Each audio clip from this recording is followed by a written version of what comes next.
Hello बच्चों, biology के first session में यहाँ पर हम 10th क्लास की सीबीएसई बोर्ड से रिलेटेड बायोलॉजी का फर्स्ट सेशन यहाँ पर हम स्टार्ट करने जा रहे हैं। और इस चैप्टर में आप यहाँ सबसे पहले फर्स्ट चैप्टर लाइफ प्रोसेस के बारे में जानेंगे।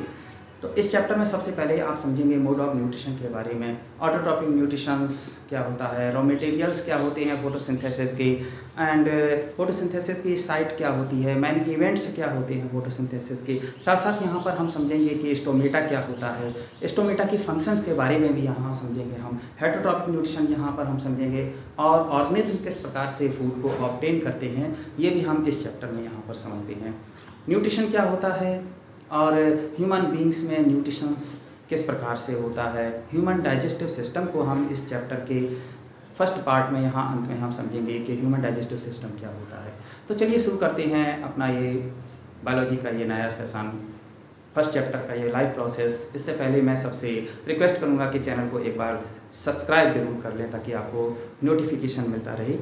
तो सबसे पहले यहाँ हम देखते हैं कि जो लिविंग थिंग्स होते हैं ये सभी लाइफ प्रोसेसेस करते हैं, जैसे कि ग्रोथ है। ह्यूमन बींग्स में किस प्रकार से डाइजेशन होता है हम इसमें इस चैप्टर में ये भी जानेंगे। तो चलिए सबसे पहले चैप्टर को स्टार्ट करते हैं, और मेरा सबसे ये रिक्वेस्ट है कि चैनल को एक बार सब्सक्राइब जरूर कर लें ताकि आपको न्यू नोटिफिकेशन आपको इसमें प्राप्त होती रहे। तो सबसे पहले यहाँ हम बात करते हैं कि लाइफ प्रोसेस की। All living things perform certain life process like growth, excretion, respiration, circulation, etc. जितने भी लिविंग थिंग्स होती हैं वो सभी लाइफ को बनाए रखने के लिए प्रोसेसेस करती हैं, जैसे कि ग्रोथ है, वृद्धि है, उत्सर्जन है, श्वसन क्रिया है, एंड सर्कुलेशन है, ब्लड सर्कुलेशन एक्सेट्रा है। तो all the processes like respiration, digestion which together keep the living organism like the perform the job of body maintenance are called the life processes. तो रेस्पिरेशन, डाइजेशन ये सभी एक साथ कार्य करती हैं और लिविंग ऑर्गेनिज्म को जीवित बनाए रखती हैं तथा साथ साथ ये बॉडी के मेंटेनेंस को भी बनाए रखती हैं। तो इसी प्रक्रिया को हम कहते हैं लाइफ प्रोसेस। तो प्लांट्स में न्यूट्रिशन की यहाँ हम बात करें तो प्लांट्स जो होते हैं वो ऑटोट्रॉप्स होते हैं और अपना फूड ये स्वयं बनाते हैं। अपना फूड को ये स्वयं फोटोसिंथेसिस प्रोसेस के द्वारा बनाते हैं। इसके साथ साथ जो एनिमल्स होते हैं उनमें न्यूट्रिशंस जो होता है वो हेटरोट्रॉपिक न्यूट्रिशन होता है, और जितने भी एनिमल्स होते हैं वो हेटरोट्रॉप्स ही कहलाते हैं क्योंकि ये हेटरोट्रॉपिक न्यूट्रिशंस करते हैं। और सारे जितने भी जो हेटरोट्रॉप्स होते हैं वो प्लांट्स पर डिपेंड रहती हैं, एनिमल्स सभी प्लांट्स पर ही डिपेंड रहती हैं। तो सबसे पहले ऑटोट्रॉपिक न्यूट्रिशन में यहाँ हम समझते हैं कि it is a kind of nutrition in which organism which inorganic materials like a carbon dioxide, water etc. are utilized to prepare organic food by the processes of photosynthesis। ये एक प्रकार का न्यूट्रिशन है जिसमें इनऑर्गेनिक मटेरियल्स जैसे कि carbon dioxide, water है, इनको ये यूटिलाइज करके अपना फूड प्रिपेयर करते हैं प्लांट्स, और इस पूरी प्रोसेस को हम फोटोसिंथेसिस प्रोसेस कहते हैं। जैसे कि जितने भी ग्रीन प्लांट्स होते हैं वो सभी फोटोसिंथेसिस प्रोसेस करते हैं और इसी के कारण ये ऑटोट्रॉप्स कहलाती है। The organism which carry out autotrophic nutritions are called the autotrophs. Autotrophs use simple inorganic materials. जितने भी ऑटोट्रॉप्स होते हैं जैसे कि प्लांट्स होते हैं ये सिंपल इनऑर्गेनिक मटेरियल्स को यूज़ करते हैं और इनको कन्वर्ट कर देते हैं कॉम्प्लेक्स हाई एनर्जी मॉलिक्यूल्स में, जैसे कि कार्बोहाइड्रेट हाई एनर्जी मॉलिक्यूल्स में ये कन्वर्ट कर देते हैं इनऑर्गेनिक मटेरियल्स को। Autotrophic nutrition is fulfilled by the process of which autotrophs take in carbon dioxide and H2O and convert these into carbohydrate in the presence of the chlorophyll, sunlight, and it is called the photosynthesis। तो ऑटोट्रॉपिक्स nutritions में क्या होता है कि जो ये process होती है एक ऑटोट्रॉप्स के द्वारा जिसमें कार्बन डाइऑक्साइड, वाटर, इनको ये कन्वर्ट कर देती है। किस में कन्वर्ट करती है? कार्बोहाइड्रेट्स में। किसकी प्रेजेंस में? क्लोरोफिल की प्रेजेंस में। क्लोरोफिल सनलाइट को एब्जॉर्ब करता है और क्लोरोफिल की प्रेजेंस में ये सनलाइट को एब्जॉर्ब करके फोटोसिंथेसिस प्रोसेस को पूरा करता है और कार्बोहाइड्रेट जो कि इनका फूड होता है वो बनाती है। तो ये इसमें प्रोसेस होती है। इसकी इक्वेशन आप यहाँ पर दे सकते हैं कि फोटोसिंथेसिस की जो इक्वेशन है आप यहाँ देखिए कि जो सनलाइट होती है इसको एब्जॉर्ब किया जाता है क्लोरोफिल के द्वारा। कार्बन डाइऑक्साइड एंड वाटर का यहाँ पर यूटिलाइजेशन हो रहा है और जो यहाँ पर बन रहा है कार्बोहाइड्रेट, और ऑक्सीजन को ये रिलीज़ कर रहे हैं, ऑक्सीजन को ये छोड़ रहे हैं एटमॉस्फेयर में, जिसको हम लोग सभी यूज़ करते हैं। तो रॉ मटेरियल्स देखिए यहाँ फोटोसिंथेसिस के जो होते हैं उनकी बात करें तो रॉ मटेरियल्स फोटोसिंथेसिस के हैं जैसे सनलाइट है, it is a inorganic materials. Chlorophyll है, ये सनलाइट को एब्जॉर्ब कर रहा है, ठीक है, ये भी एक रॉ मटेरियल्स की तरह कार्य करता है। क्लोरोफिल सनलाइट को एब्जॉर्ब करता है। एंड कार्बन डाइऑक्साइड ये एंटर करता है एस्टोमेटा के थ्रू। कार्बन डाइऑक्साइड जो एटमॉस्फेयर से होता है उसको ये एस्टोमेटा के थ्रू एब्जॉर्ब करता है, एस्टोमेटा के थ्रू अंदर लेता है एंड ऑक्सीजन को रिलीज़ करता है बाय प्रोडक्ट के रूप में थ्रू एस्टोमेटा और लीफ। जो लीफ होती हैं प्लांट्स की, उनमें जो स्टोमेटा होते हैं उनके थ्रू कार्बन डाइऑक्साइड को ये रिसीव करता है एंड ऑक्सीजन को ये रिलीज़ करता रहता है। वाटर जो होता है ये भी रॉ मटेरियल फोटोसिंथेसिस के लिए यूज़ किया जाता है। रॉ मटेरियल होता है ये फोटोसिंथेसिस के लिए, और डिज़ोल्व इसके अंदर होते हैं मिनरल्स जैसे कि नाइट्रोजन, फास्फोरस, ये सभी taken up by the roots of the soil यानी कि मिट्टी के द्वारा ये लिए जाते हैं रूट्स के द्वारा, और इसी के यहाँ फोटोसिंथेसिस इस तरीके से पूरी होती है।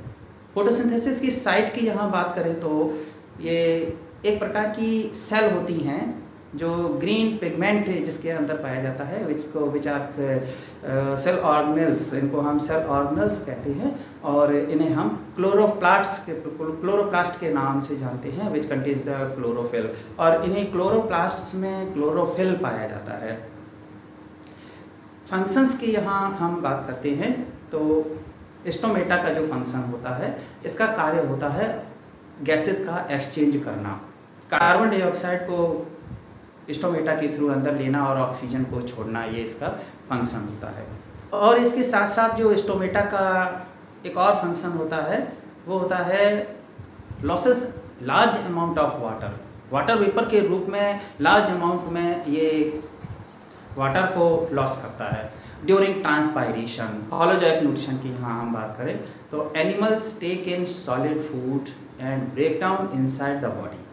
एनिमल्स जो होते हैं वो सॉलिड फूड लेते हैं और बॉडी के अंदर ब्रेक डाउन कर देते हैं, जैसे कि अमीबा एनिमल्स। तो सेप्रोफाइटिक न्यूट्रिशन क्या होता है? सेप्रोफाइटिक न्यूट्रिशन में organism feed on dead decaying matters. Saprophytic nutrition में जो ऑर्गेनिज्म होते हैं वो मरे हुए सड़े गले जो पदार्थ होते हैं उन पर डिपेंड रहते हैं, जैसे कि फंजाई है। इसी प्रकार से एक और न्यूट्रिशन होता है जिसे हम जानते हैं पैरासिटिक न्यूट्रिशन। पैरासिटिक जो पैरासाइट्स होते हैं लिव इनसाइड और आउटसाइड अदर ऑर्गेनिज्म। ये ऑर्गेनिज्म के अंदर और बाहर रह सकते हैं होस्ट के रूप में and derive nutrition from it, और उन्हीं से ही अपना न्यूट्रिशन प्राप्त करता रहता है, जैसे कि कस्केटा है, प्लांट पैरासाइट जिसे हम बोलते हैं, टिक्स होती हैं, एक्सेट्रा है। And how organism obtain their food, हम यहाँ जानते हैं कि किस प्रकार से ये ऑर्गेनिज्म अपने फूड को ऑब्टेन करती हैं। तो सबसे पहले हम यहाँ जानते हैं यूनिसेलुलर ऑर्गेनिज्म की बात करें तो जैसे इनको हम कहते हैं सिंगल सेल, यूनिसेलुलर को single cell organism. Food is taken up through entire surface, ये अपने फूड को एंटायर सरफेस इनकी बाहरी सरफेस से ये प्राप्त करते हैं, जैसे कि अमीबा है, पैरामीशियम है। अमीबा में जो एंटायर सरफेस जिसको हम बोला है यहाँ पर बोलते हैं कि जिनको हम कहते हैं स्यूडोपोडिया। अमीबा जो होती हैं ये स्यूडोपोडिया के थ्रू फूड को कैप्चर करती हैं, ठीक है, स्यूडोपोडिया के थ्रू कैप्चर करती हैं and extension of cell membrane capture food. इनकी जो सेल मेम्ब्रेन होती है जिसे हम स्यूडोपोडिया बोल रहे हैं, outside of the membrane is called the cell membrane, and इनके बाहर स्यूडोपोडिया बन जाती हैं और ये फूड को कैप्चर कर लेती हैं, फूड कैप्चर करती हैं एंड फूड को अंदर कर लेती हैं और एक फूड वैक्यूल्स बना लेती हैं। फूड को कैप्चर करने के बाद फूड वैक्यूल बना दिया एंड डाइजेशन यहाँ पर ये फूड वैक्यूल्स में फूड का होता है digestion of food in food vacuoles, then इसका डिफ्यूज़न होता है सिंपल सब्सटेंस इन साइटोप्लाज्म में।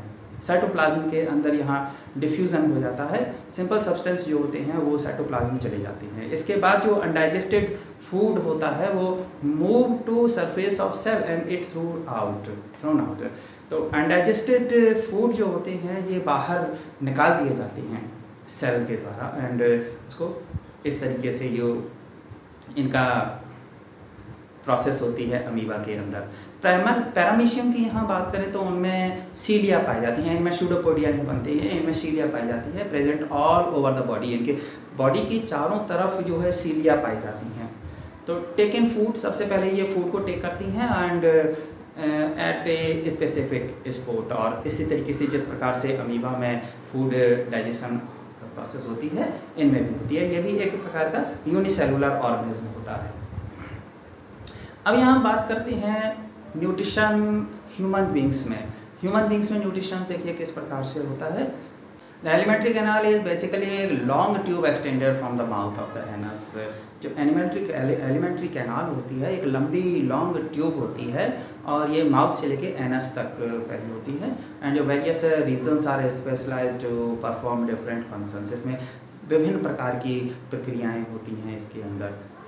तो यहाँ हम ह्यूमन डाइजेस्टिव सिस्टम स्टार्ट करने जा रहे हैं। ह्यूमन डाइजेस्टिव सिस्टम में आप यहाँ पर समझेंगे कि किस प्रकार से ह्यूमन डाइजेस्टिव सिस्टम होता है, कौन कौन से इसमें ऑर्गन्स जो होते हैं वो पार्टिसिपेट करते हैं, कौन कौन से एंजाइम्स होते हैं जो फूड को ब्रेक डाउन करते हैं। तो सबसे पहले जो माउथ से यहाँ स्टार्ट होता है इनटेक ऑफ होल फूड को यहाँ इनटेक किया जाता है। देन टीथ, इनको दांतों के द्वारा चबाया जाता है, chewing food, grinding of the food, और फूड को ये ग्राइंड किया जाता है। And then tongue rolling of the food, इनको रोल करता है एंड टेस्ट भी देता है फूड में, and swallowing, pushing down of the food. इसके साथ साथ ये मिक्स कर देता है फूड को हमारे माउथ के अंदर। हमारे माउथ के अंदर कुछ सैलिवरी ग्लैंड्स भी पाई जाती हैं, और ये सैलिवरी ग्लैंड्स जो होती हैं सेक्रेट करती हैं सलाइवा को और साथ साथ ये म्यूकस को भी। It is a sticky and gelatinous material that lines your lungs throat, mouth, nose and sinus. Starch is converted into glucose by the saliva salivary amylase enzyme. तो यहाँ हम बात करेंगे सैलिवरी ग्लैंड्स की, जिसमें सलाइवा इससे सिक्रेट होती है, और सलाइवा में पाया जाता है एंजाइम्स जिसे हम कहते हैं एमाइलेज एंजाइम, या हम इसको कह सकते हैं टाइलिन एंजाइम। और ये टाइलिन एंजाइम जो होता है ये ब्रेक डाउन कर देता है हमारे जो कॉम्प्लेक्स फूड मटेरियल है, जैसे कि स्टार्च होता है फूड के अंदर, तो स्टार्च को ये ब्रेक डाउन करता है ये सिंपल ग्लूकोज में, कॉम्प्लेक्स सब्सटेंस को सिंपल सब्सटेंस में ये कन्वर्ट कर देता है। Starch is converted into glucose by the saliva, salivary amylase. Then oesophagus में कोई भी जो डाइजेशन प्रोसेस नहीं होती है, लेकिन ये taking food from mouth to stomach by peristaltic movement. इसमें पेरिस्टाल्टिक मूवमेंट होता है। पेरिस्टाल्टिक मूवमेंट हमारे जो इसोफेगस होती है उसमें होता है, जिसके कारण फूड आसानी से हमारे जो स्टमक है वहाँ तक पहुँच जाता है। Taking food of from mouth to stomach by peristaltic movement and contraction and expansion of muscles of the oesophagus, इसको हम इस तरीके से भी कह सकते हैं। तो स्टोमक जो होता है, यहाँ आप एक बात समझ गए होंगे कि जो पेरिस्टाल्टिक मूवमेंट होता है वो कहाँ पर होता है। पेरिस्टाल्टिक मूवमेंट हमारे इसोफेगस में होता है, जो कि हमारी जो माउथ से लेके यहाँ माउथ के बाद में जो प्रोसेस स्टार्ट होती है और स्टमक में फूड को एंटर कराता है। हम स्टमक की बात करें तो स्टमक में ये जो गैस्ट्रिक ग्लैंड्स पाई जाती हैं इनर लाइनिंग पर, और स्टमक में प्रेजेंट होता है एक गैस्ट्रिक जूस जो इसमें से रिलीज होता रहता है। गैस्ट्रिक ग्लैंड्स पाई जाती हैं स्टमक में, and stomach secretes the gastric juices. Gastric juices जैसे कि एग्जांपल के रूप में pepsin enzyme that breaks down a protein. Pepsin enzyme का जो फंक्शन होता है प्रोटीन को ब्रेक डाउन करना, and HCl makes the medium acidic mucus. इसमें एसिडिक मीडियम बनाने का काम करता है हाइड्रोक्लोरिक एसिड, एंड म्यूकस भी इससे सीक्रेट होता है जो कि प्रोटेक्ट करता है हाइड्रोक्लोरिक एसिड से। तो यह जो ये समझने की बात इम्पॉर्टेंट है यहाँ पर कि जो गैस्ट्रिक ग्लैंड है उसमें 3 सब्सटेंस यहाँ पर सीक्रेट हो रही हैं। नंबर 1 यहाँ पर म्यूकस एंड गैस्ट्रिक ग्लैंड से ये mucus and hydrochloric acid and pepsin enzyme. तो पेप्सिन एंजाइम जो होता है वो विदाउट हाइड्रोक्लोरिक एसिड के वर्क नहीं कर पाएगा, क्योंकि एसिडिक मीडियम में ही पेप्सिन एंजाइम वर्क करता है। एंड जो पेप्सिन एंजाइम होता है उसका फंक्शन होता है प्रोटीन को ब्रेक डाउन करना। और जो HCl होता है ये भी हाइड्रोक्लोरिक एसिड, ये भी हमारे स्टमक की जो इनर लाइनिंग होती है, स्टमक ग्लैंड्स होती है, उससे सीक्रेट होता है और ये फूड को एसिडिक बना देता है। अब यहाँ एसिड चूँकि ये जो हाइड्रोक्लोरिक एसिड है स्ट्रॉन्ग होता है, इसका जो pH बहुत ही हाई होता है, इसका कारण हमारे जो स्टमक के एक और सिक्रेशन यहाँ पर निकलता है जिसको हम कहते हैं म्यूकस, और ये हमारी जो स्टमक होता है उसको प्रोटेक्ट करने का काम करता है। हमारी जो स्टमक है उसके इनर लाइनिंग को प्रोटेक्ट करता है। इसके कारण हमारे अंदर जो है हमारे जो स्टमक है सेफ बना रहता है, इससे अल्सर होने की संभावना नहीं होती है। तो जब ज़्यादा एसिड हमारे स्टमक के अंदर बनने लगती है तो हम यहाँ पर कह सकते हैं कि हमें एसिडिटी हो जाती है। और एसिडिटी को ख़त्म करने के लिए आप जैसे कि जानते हैं कि कोई इसको न्यूट्रलाइज करने के लिए हम बेसिक सब्सटेंस लेते हैं जिससे हमारे अंदर जो एसिड बन रही है वो कम हो जाए। इसके साथ साथ हम यहाँ जानते हैं कि जो इसके बाद में नेक्स्ट ऑर्गन्स आता है वो होता है small intestine. The small intestine is the site of the complete digestion. Small intestine होता है ये कंप्लीट डाइजेशन का साइट होता है, यहाँ पर कंप्लीट डाइजेशन प्रोसेस होती है। एंड यहाँ कंप्लीट डाइजेशन किसका होता है? कार्बोहाइड्रेट, प्रोटीन एंड फैट्स, इन सब का जो कंप्लीट डाइजेशन होता है। Walls of small intestine secret the intestinal enzyme. जो स्मॉल इंटेस्टाइन की जो वॉल्स होती हैं उसमें इंटेस्टाइनल एंजाइम सीक्रेट होते हैं और ये कन्वर्ट कर देते हैं कार्बोहाइड्रेट को किसमें? ग्लूकोज में, एंड फैट्स को फैटी एसिड में, एंड जो ग्लिसरॉल होते हैं उसको फैटी एसिड और ग्लिसरॉल में, फैट को फैटी एसिड एंड ग्लिसरॉल में, एंड प्रोटीन को एमिनो एसिड में कन्वर्ट कर देती हैं। तो आप एक बार यहाँ पे फिर समझ लीजिए कि carbohydrate convert into glucose, fat is convert into fatty acid and glycerol, and protein is convert into amino acid and it has.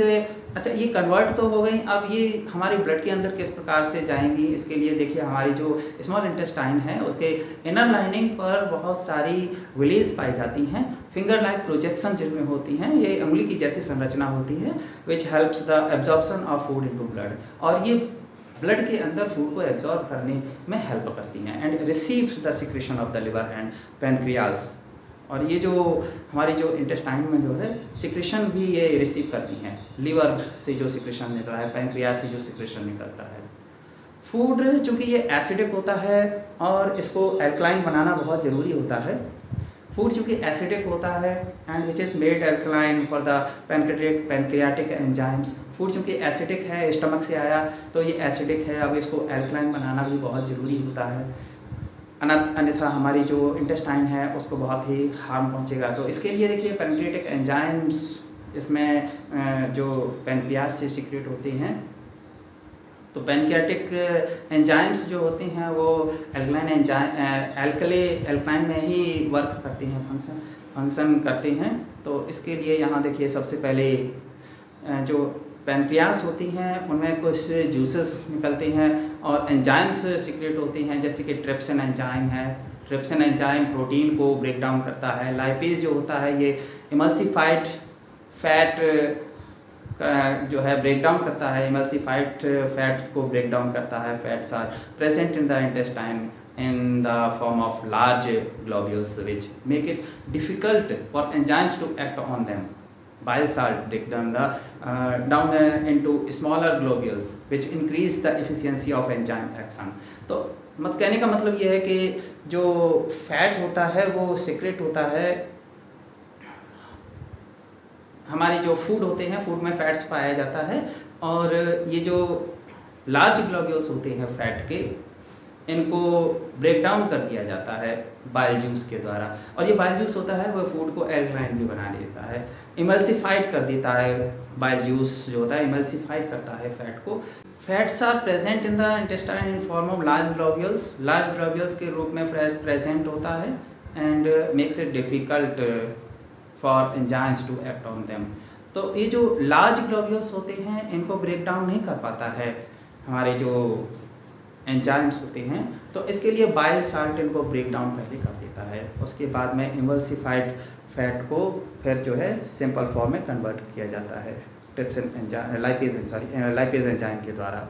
तो लाइपेज एंजाइम इमल्सिफाइड फैट को और स्मॉल कर देता है, यानी कि उनको जो है सिंपल फॉर्म में लिखा है। इसके बाद में यहाँ हम देखते हैं कि अंतिम पार्ट हम यहाँ लार्ज इंटेस्टाइन आ जाता है। लार्ज इंटेस्टाइन का जो फंक्शन होता है वो एब्जॉर्प्शन का भी होता है। यहाँ वाटर को ये एब्जॉर्ब करने का काम करता है। लार्ज इंटेस्टाइन वाटर को एब्जॉर्ब करता है and rest of the material is remove from the